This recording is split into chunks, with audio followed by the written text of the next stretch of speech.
Well, to avoid each other. Well, as I say, not being, I think if I had grown up in New York or close environments, I might have been in the comic book business. But being from Philadelphia, I just always thought magazines, etc., because comic books were strictly a New York project, it seems at that time. But I learned a lot from them. One thing, that they were so willing and so used to doing things that were completely against my nature. I mean, the process of producing the work. And I was ruining Harvey's life. I would tell him, as I told Hefner when I did the history of sex for Playboy, I said, if you don't like what I do, I'll do something else. So, but I don't want to do the same thing over. And that's what Harvey loved to do. He was a honer. Nothing against him, he produced great work. But I don't want to keep playing the same song all the time, you know. So that was my attitude, and I got away with it. But they were very professional. They would revamp stuff, they'd redo it, they'd rethink it from the beginning, little minor details of Harvey, and he was smart and his suggestions were good. It's just my stubbornness that I had been describing. But he, and I learned a tremendous amount. I learned how to put a patch on a drawing. Well, that's pasting in a correction. But Al, you did not. They knew everything. They at a young age they were completely experienced. Al, you did not have Arnold's recalcitrance in terms of changing or editing. How did he get recalcitrance? He got a disease? According to Arnold, it is. No, each one of us worked differently. Where Arnold and I were similar was that we wrote our own material.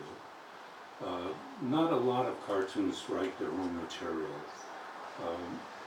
and I think that gives you a leg up because, first of all, you write it and then you storyboard it, and it's pretty much either it's going to fly or not.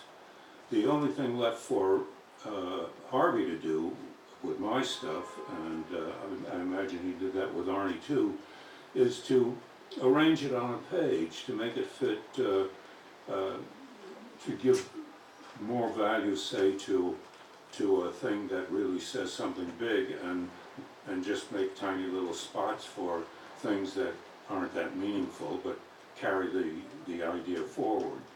And I love Harvey's editing. Even when he had me redo, almost everything on the page, because he almost always advanced the idea, and I didn't want to do all this hard work. He wouldn't say have everybody facing to the left when I drew them to the right. He wouldn't do something like that, but he would say, look, as happened with the thing I did about Elaine's restaurant, I made a complete drawing of it with caricatures of all these people, every celebrity of the day, worked on it forever.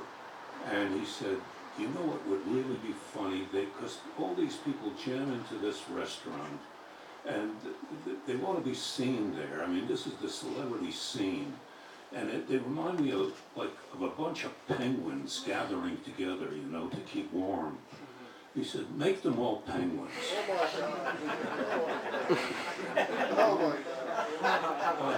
Mr. Onassis and Jackie Kennedy are going to become penguins.